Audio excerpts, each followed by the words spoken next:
There may be bigger canyons, others possibly narrower or deeper, but none of them are anywhere near as fascinating or as utterly awesome as the Grand Canyon.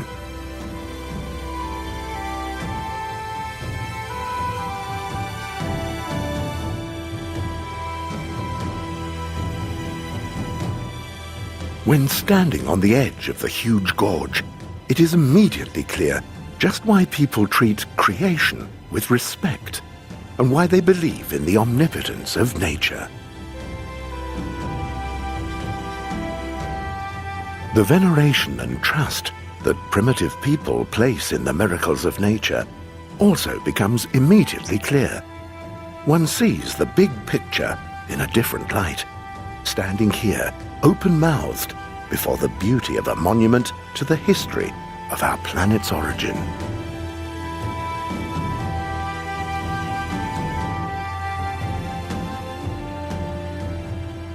At the Grand Canyon, even the greatest skeptics become aware that this World Natural Heritage, acknowledged by UNESCO as a World Natural Heritage Site in 1979, will outlast humanity, no matter what happens. The first Europeans to see the Grand Canyon were fortune hunters and prospectors, searching for the 7 golden cities of Cibola, led by the Spaniard Francisco Vázquez de Coronado. These men had no eyes for the beauty of the moment. They were disappointed as they were forced to accept that in this, for them, insurmountable obstacle signified the end of their dreams of gold and wealth. The Grand Canyon was virtually forgotten until Joseph Christmas Ives attempted to navigate the Colorado River in 1858. He failed, prophesied gloom. It appears as if it is nature's intention that the Colorado, along with the majestic landscape, shall remain unvisited and undisturbed. Since then, more than 100 million people have visited the Grand Canyon and navigated the Colorado.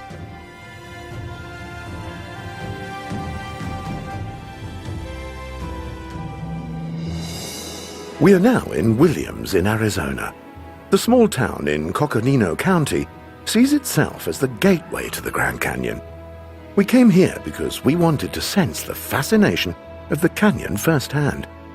We want to follow in the footsteps of the discoverer John Wesley Powell and let him guide us through the Grand Canyon. In 1869, some 11 years after Joseph Ives' failed attempt, Powell became the first immigrant to navigate the Colorado from Green River Station to Virgin River.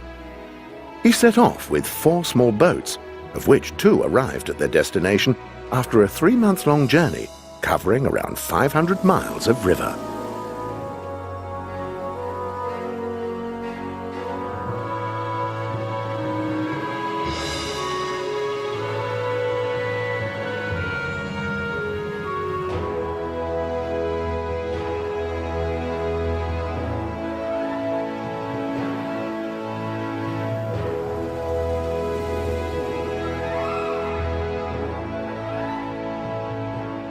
There's no getting around Williams, whether going to or leaving the canyon.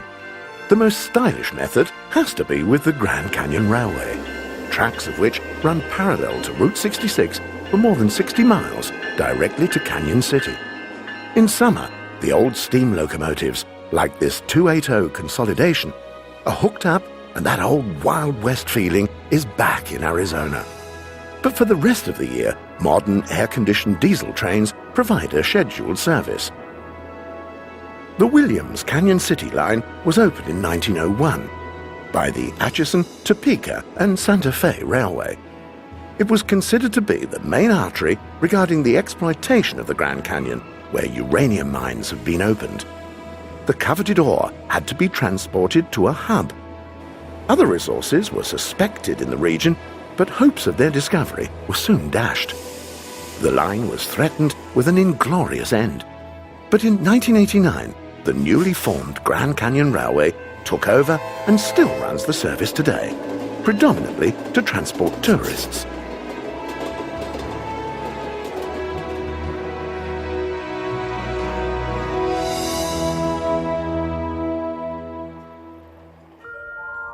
The first settlers enjoyed this view across Mather Point. Until this day, it is generally the first view that manifests itself when looking into the canyon from the south rim. But Desert View is also of historic value.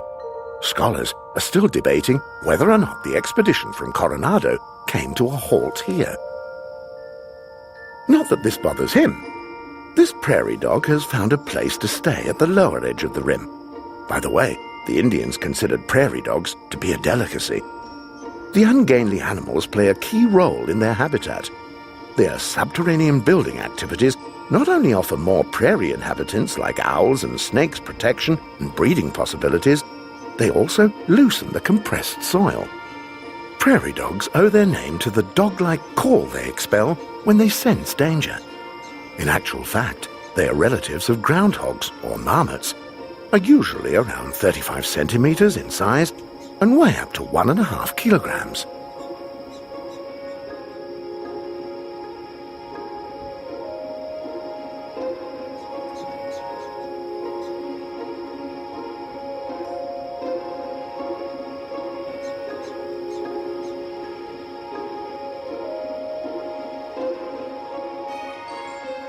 In the days of the first settlers and trappers in America's Wild West, prairie dogs were the cause of a large number of injuries and fatalities.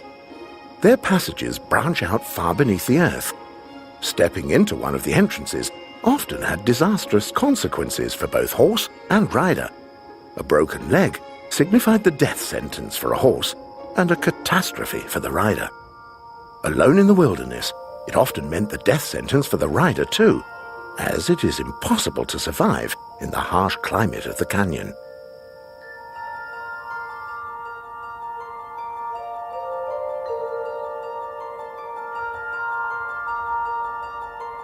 From the air, the Grand Canyon looks like a cut through the landscape. It becomes evident that the riverbed has practically eaten its way through rock strata of different ages. In the foreground, Kaibab lime and sandstone can be seen, whilst directly at the perimeter of the canyon, red Coconino sandstone is visible. One of the landmarks of the Grand Canyon, built by man, is the Navajo Bridge. The bridge spans the Marble Canyon with a length of 188 meters and is one of the 3 possibilities by means of which one can cross the Grand Canyon from east to west.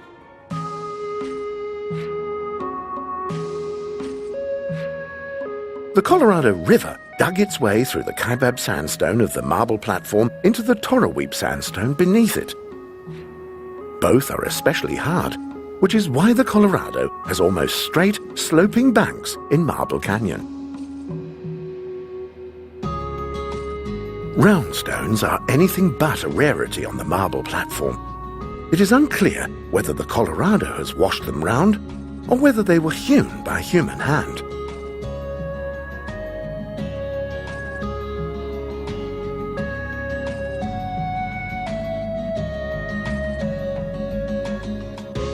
The romanticism of the era is awakened in the old Hermitage shortly after the first attempts to explore the Grand Canyon. This stone house reflects the architecture of the times of change into the 19th century. A peek through the window is more akin to an oil painting than a view to the outside world. An odd atmosphere prevails over visitors to the house, located immediately adjacent to the only road passing the canyon.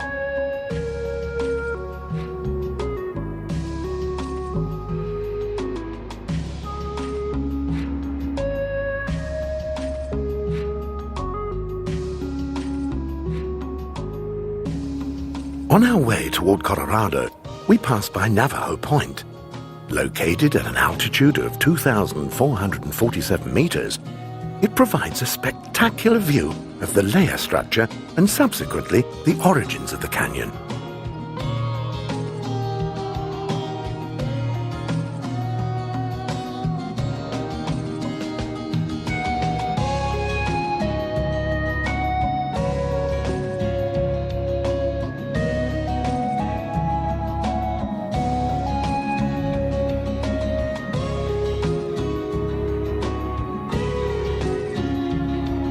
Here in the center is the Grand Canyon Supergroup.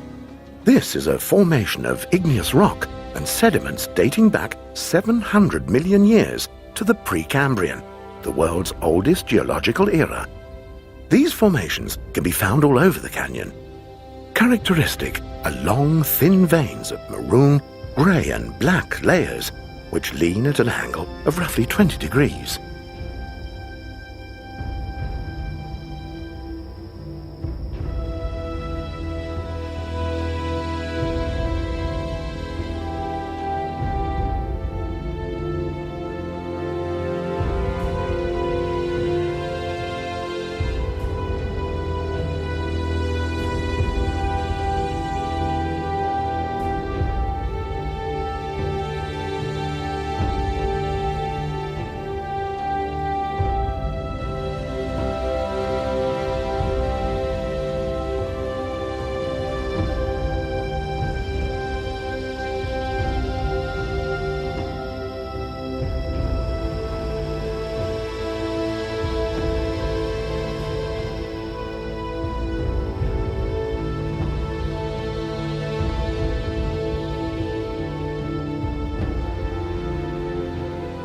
The plateaus and cliff projections of the supergroup provide the lynx with a perfect habitat.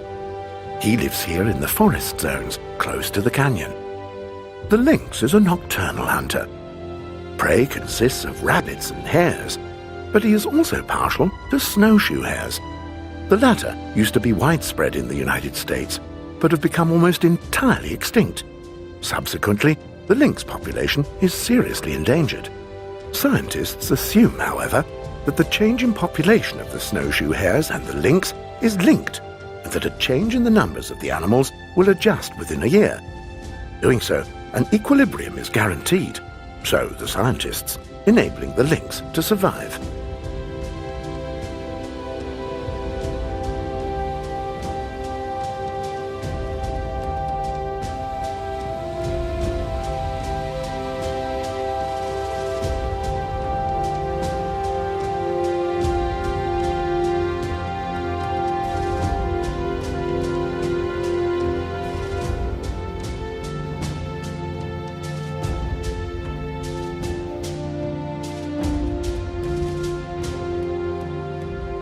When night falls in the Grand Canyon, visitors can experience a unique natural spectacle. Like here at Mojave Point, the rock formations change their color mystically in the sunset.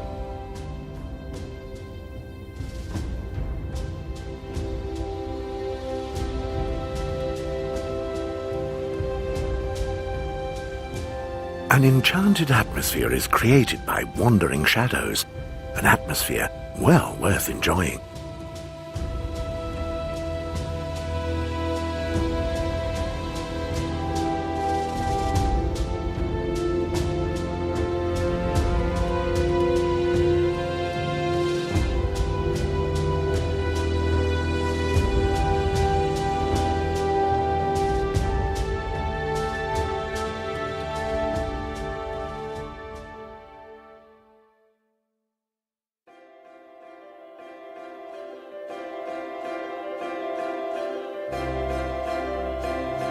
The diversity of the Grand Canyon is derived from the altitude and climate differences in the canyon and on its edges.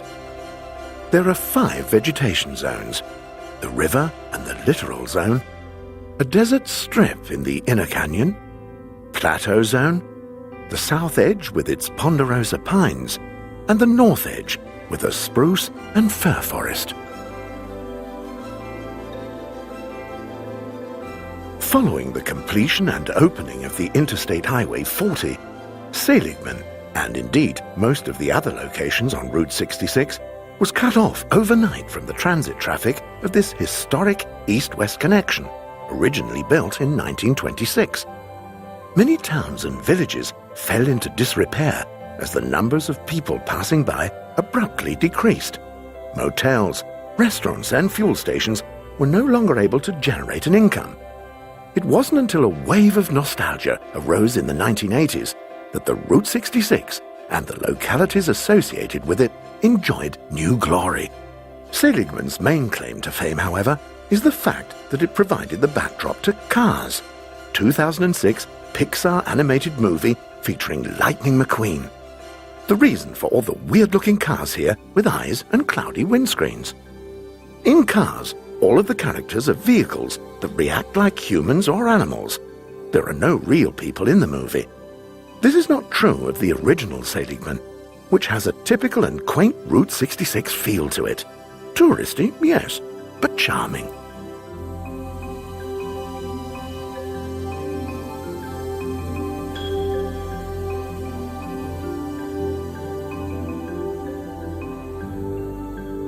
Seligman is cool and definitely worth a visit.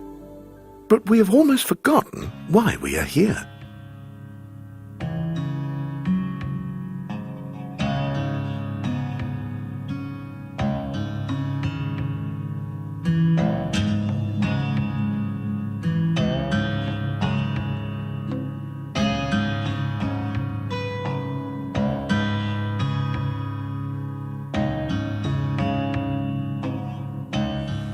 We are now on the Colorado River, which flows leisurely through the canyon. Looking at it, it's hard to understand why the river claimed so many lives until John Wesley Powell explored it. We are, however, confident of finding answers during the course of our journey. The river has its source in the Rocky Mountain National Park in the state of Colorado, on the west flank of the Continental Divide, northwest of Denver, at an altitude of 3,148 meters.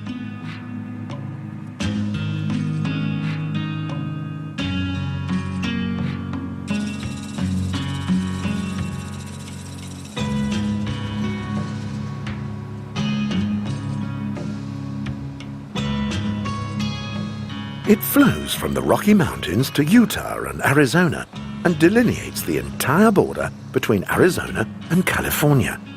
The Colorado then continues into Mexico, where it forms a delta and empties into the Gulf of California almost 2,400 kilometers later.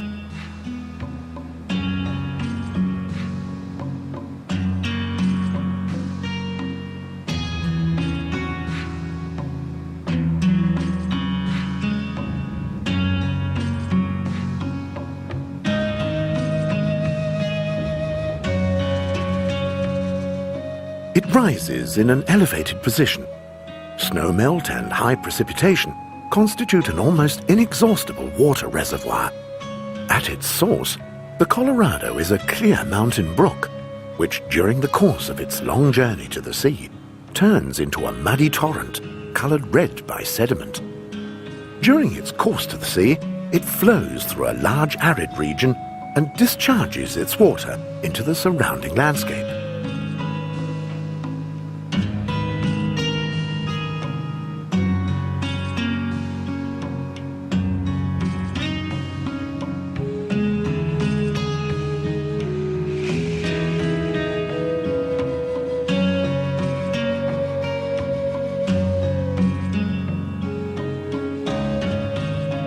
This makes it a so-called Stranger's River in the federal states of Utah, Nevada, Arizona, and California, meaning that it doesn't rise in the region it flows through, but carries water from another region. Thus, the microclimate in the shore areas changes, making agriculture and water management possible.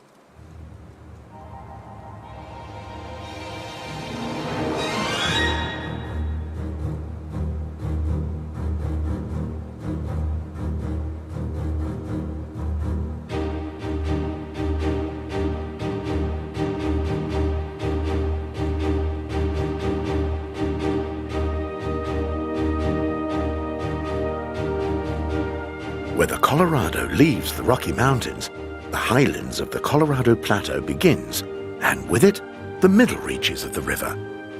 Here, due to erosion, the Colorado and its tributaries have created numerous unique landscapes.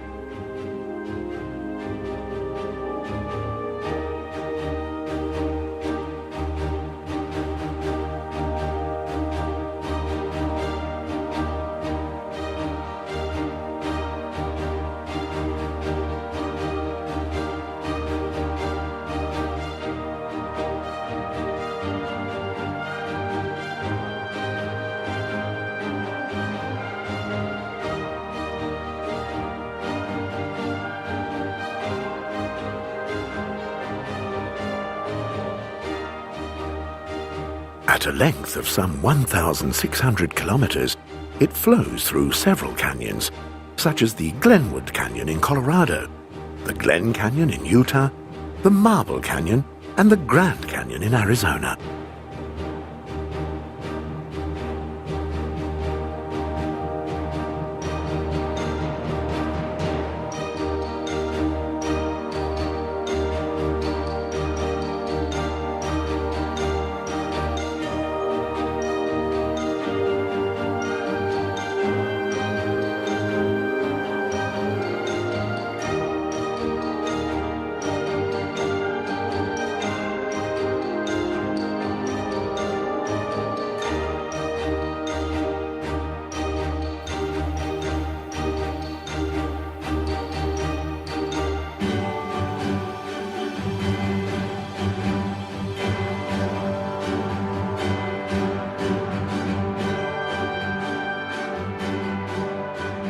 The lower course of the Colorado River begins at the exit to the Grand Canyon.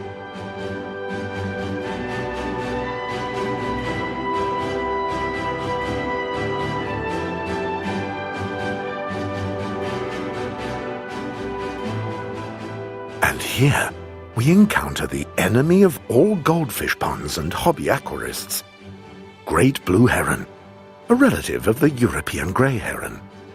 Great blue herons usually breed in colonies, in trees on the borders of lakes and other wetlands. Their large nests are built of twigs and mostly located in heights of up to 40 meters.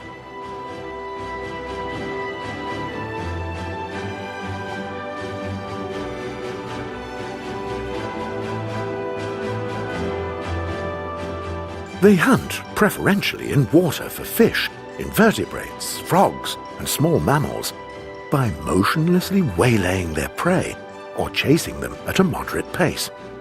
It often looks as though a statue has been erected on the shore, until the heron moves like lightning with a fish in its beak. If the bird gets a little hot under the collar, it just spreads its wings and stands still, often for hours on end.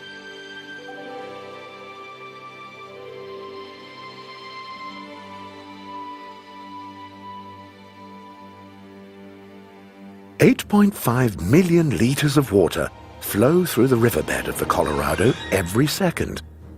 At its peak, this flow is 20 kilometers per hour. As a comparison, the tidal current of the River Elbe in Germany flows at a maximum rate of 8 kilometers per hour, and the Elbe is the river with the highest flow velocity in Europe.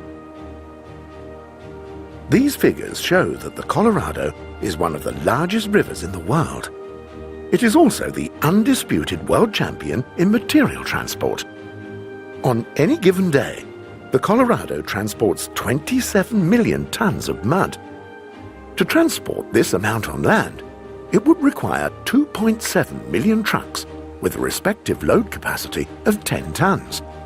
If these trucks drove off in convoy, the queue would stretch 34 times around the world. Not included in the equation is the debris that the river carries with it in the flow direction. This can only be estimated, and geologists assume that the Colorado transports as much of this as it does mud. On the river, where it can be negotiated safely, one feels nothing. Here, it's the beauty of nature that counts, which can be enjoyed on a soft rafting trip. It is fascinating to see the reflections of the rocks that conjure up the light that falls on the surface of the water. Sometimes it feels as if you were floating in a cave. The boat glides silently along the river, with only the sounds of nature as a soundtrack.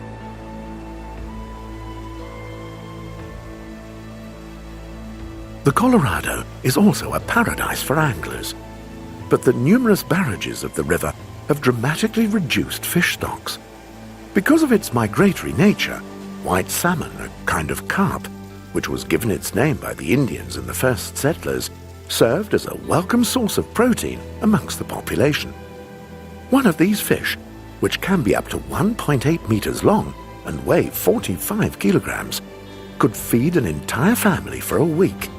Toads and frogs, also inhabit the littoral zones of the Colorado. Our journey takes us past astonishing formations. The rocks stand neatly in line like slices of bread. The red rocks are an especially fine example of the Grand Canyon supergroup, view of which is particularly good from the river. The dark veins that run through the stone of the up to 800-million-year-old rock stratum are reminiscent of marble.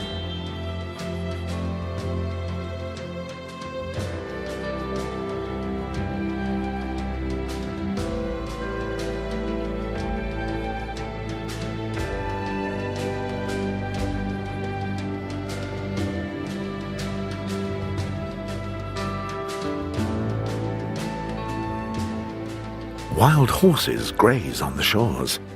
They live in the riparian areas of the Colorado, brave some of the harshest climatic conditions in the USA. It can be as much as 50 degrees Celsius in the summer and up to -20 in the winter. Nowhere else on the American continent has a temperature range quite like this. Our journey ends at the Glen Canyon Dam. This dam serves as a flow regulator for Lake Mead and its 593 square kilometers. Around 80% of the sediment transported from Colorado is deposited at the Glen Canyon Dam. Environmentalists always considered its construction to be one of the greatest natural sins in the USA, as the Glen Canyon was completely flooded as a consequence of the barrage. Until then, it was always seen as the most beautiful of all in the Great Grand Canyon. Its downfall was due to the fact that it was too far from the usual tourist trails. Lake Powell serves as a drinking water reservoir for Las Vegas. The water consumption of the gambling metropolis has led to a 25-meter reduction of the water level of the reservoir.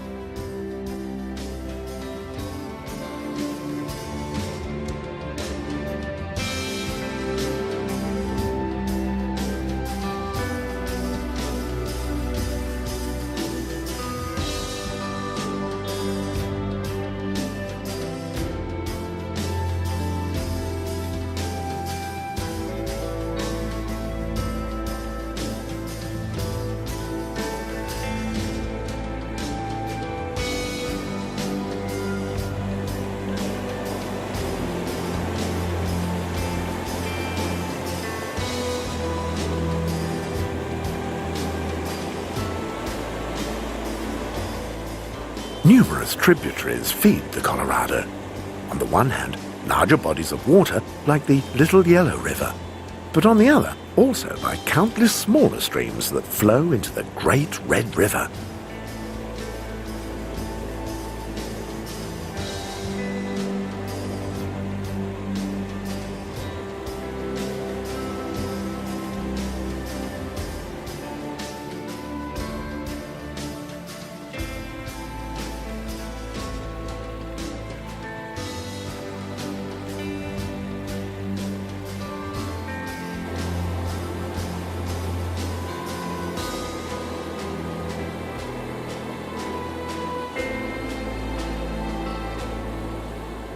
Now we're in the highlands of the Grand Canyon, just beneath the canyon's edge. The green vegetation here is the complete opposite of the otherwise inhospitable landscape.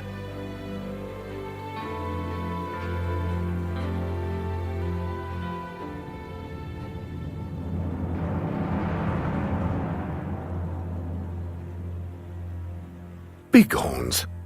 The Indians once not only appreciated the meat of the bighorn sheep, but also their horns. They can be found in higher altitudes and have adapted ideally to life in the mountains. Bighorn sheep are excellent climbers and outstanding swimmers. They live in communities of roughly 10 animals. The greatest threat to them is the cougar, or mountain lion, who shares the habitat with them. The cougar is one of the native inhabitants of the Grand Canyon region.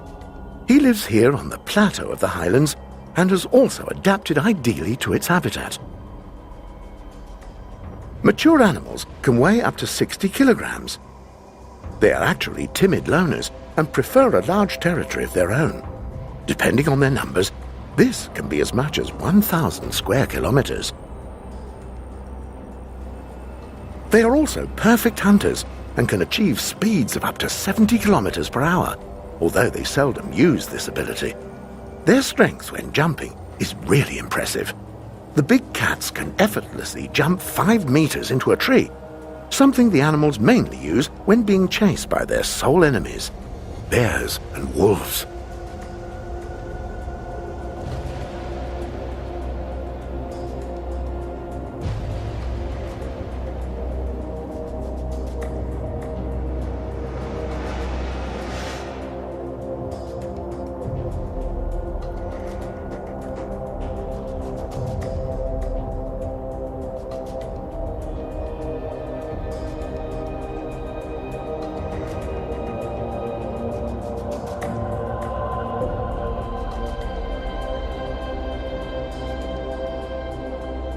Bighorn sheep, on the other hand, are at the top of a cougar's menu in the Grand Canyon.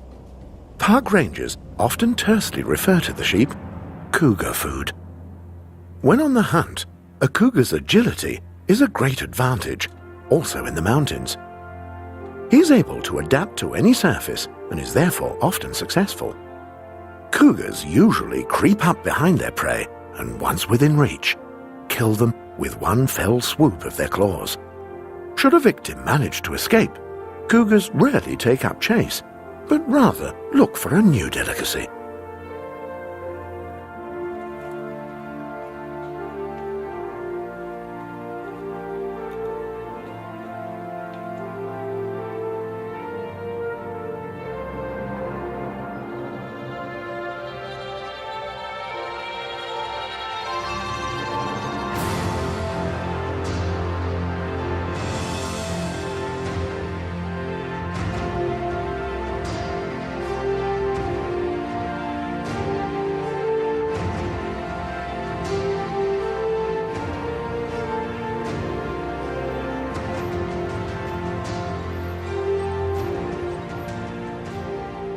Beyond the tree line, we encounter wild donkeys. The donkeys are descendants of those brought here by the Spanish conquerors. They left the animals behind when they left the country. They are known as burros and have developed into robust little animals. They can be found across the entire highland plateau of the Grand Canyon, as well as in the valley close to the old mines.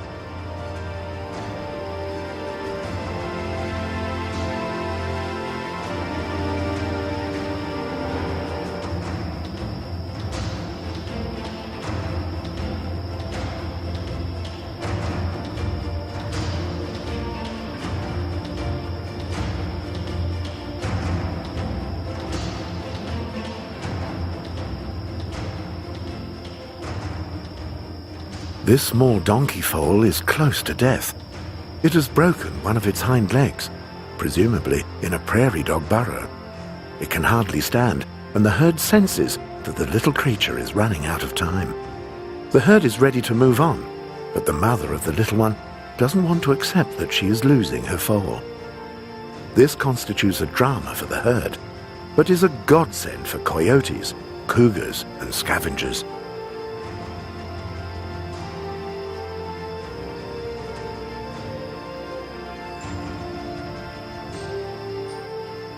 The tree line of the Grand Canyon lies around an altitude of some 1,500 meters and mainly consists of pinyon pines and juniper.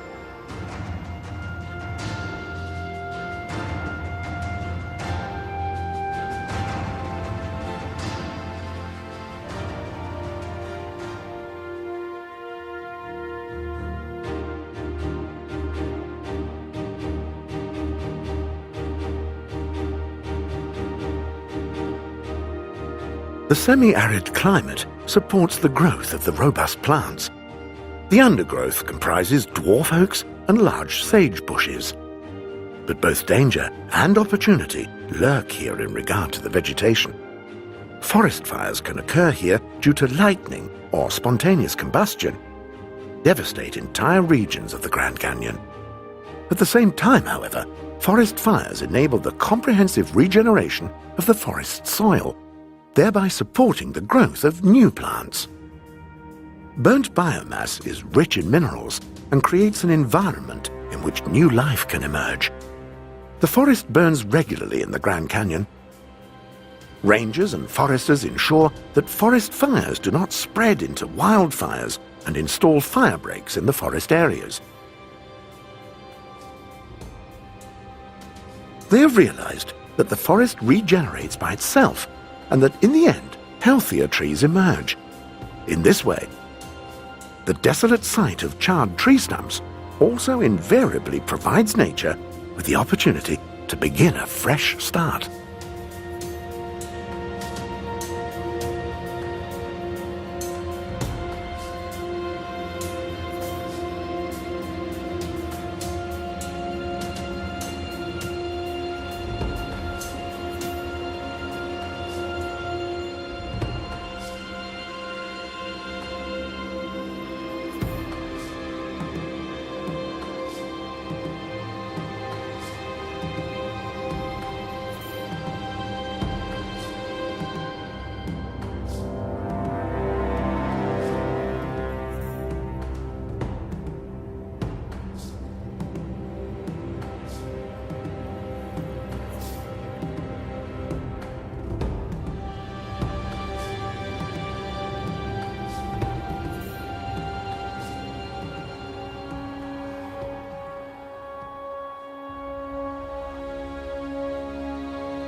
Apart from the river, the plateau is the preferred habitat of the animals living in the Grand Canyon. There are some 70 different species, from the cougar to the elk. The dense undergrowth provides ideal cover and shade, green spaces and the brush sufficient food.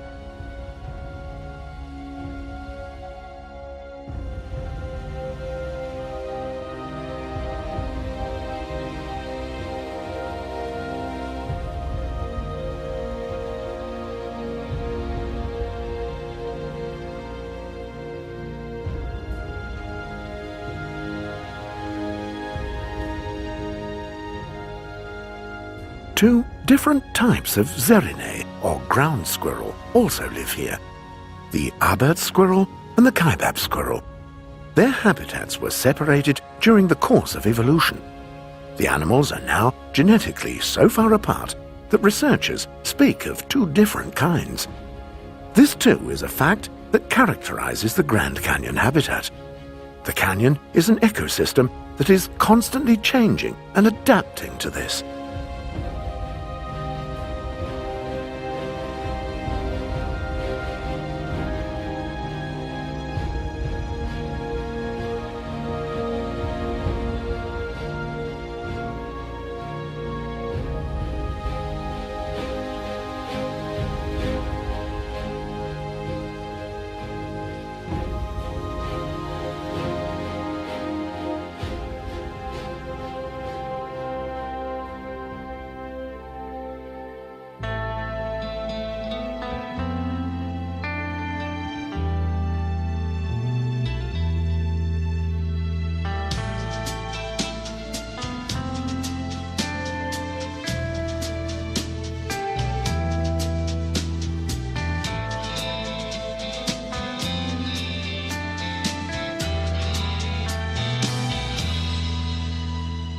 The Grand Canyon can be explored in a variety of ways, on the back of a donkey, on the river, or on foot.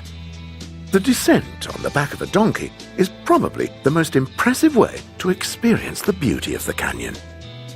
Those unwilling to walk the long route should definitely choose this method, as the back of a mule is significantly more comfortable than Shanks's pony. The trail is steep but well developed. The descent into the canyon takes around 4 hours to complete. The Bright Angel Trail, along with the South Kaibab Trail, provides the only possibility of reaching the bottom of the canyon. En route, one is confronted with the Earth's entire geological history, passing by rock formations which are up to 1.5 billion years old, thereby experiencing the origins of the Grand Canyon at first hand. The Bright Angel Trail is the most difficult of the two trails. but has a decisive advantage. There are 3 water holes en route. The trail was built by the Havasupai tribe. They wanted to collect water from the water holes on the trail for their villages and constructed it entirely by hand. The Bright Angel Trail is roughly 1.50 meters wide, and it drops steeply in some places. It is also the path used by mule caravans, which always have priority. This can be particularly unpleasant, as mule caravans always remain on the rock side of the trail and travellers have to make way. To even consider a shying mule bucking and being thrown into the deep is hardly a pleasant feeling when standing next to the edge of the trail. The Bright Angel Trail is in a good state of repair. Volunteers from all parts of the United States selflessly care for the preservation of the trail. The volunteers form human chains and carry bucket loads of rocks and earth up the mountain to carry out maintenance work, keep the trail in good condition.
When hiking in or on the edge of the canyon, one thing is inescapable: the landscape. Impressive formations like here at Monument Point, or further down at Maricopa Point, burn unforgettable images into the memories of every visitor, certainly of those who take the time to allow the canyon to cast its spell on them.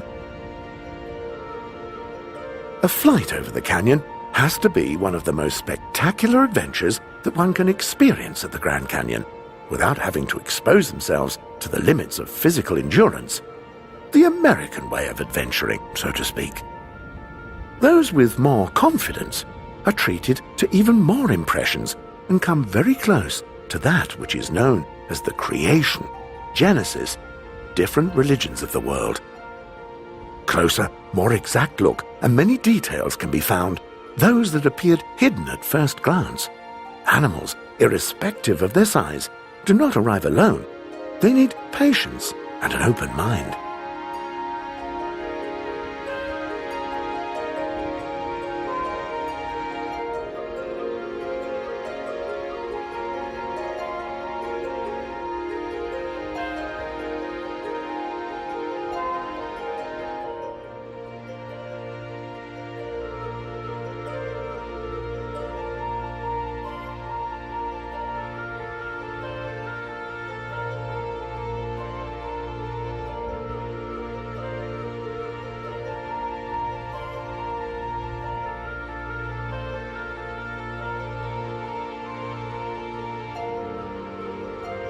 Due to their natural camouflage, these jackals are very hard to make out.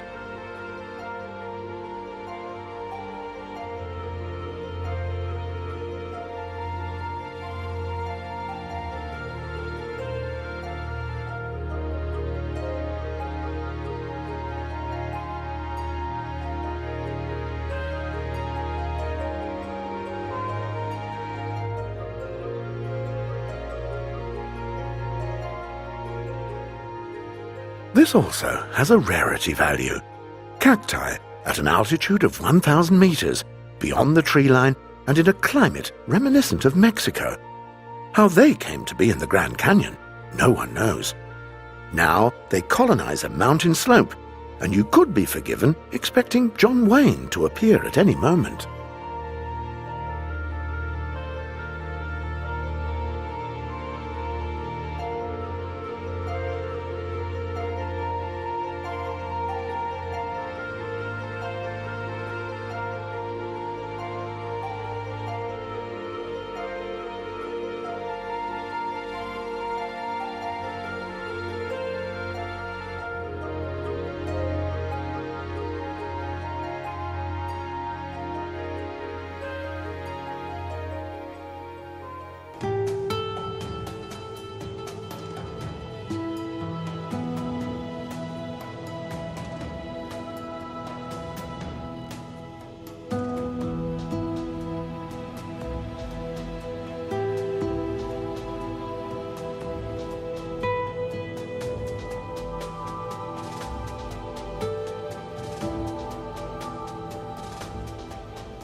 As our journey slowly draws to an end, a rare sight.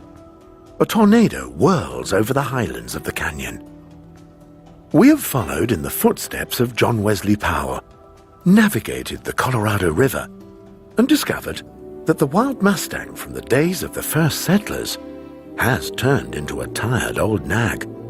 It now flows at a leisurely pace, tamed by reservoirs and dams, through the gorges it has carved out in the course of millions of years. Nevertheless, the Colorado remains the world's most valuable river. The energy alone, which is generated by its flow velocity, exceeds $1 billion annually. A further billion is contributed by water management and aquatic sports at Lake Powell and Lake Mead. At the same time, the Colorado has laid the foundation for people to engage in agriculture in an otherwise inhospitable region, which results in 3 harvests in California alone. This has transformed California from a desert into a thriving region and is an example of teamwork and the interplay of economics and ecology. But despite all of this, detached from economics and tourism, the Grand Canyon remains one of the most important testimonies to the history of the creation of our world.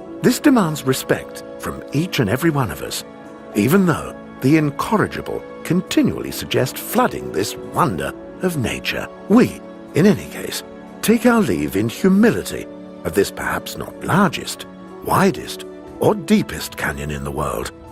However, we do take along with us that wonders need time to evolve, and like the Grand Canyon, sometimes it takes millions of years.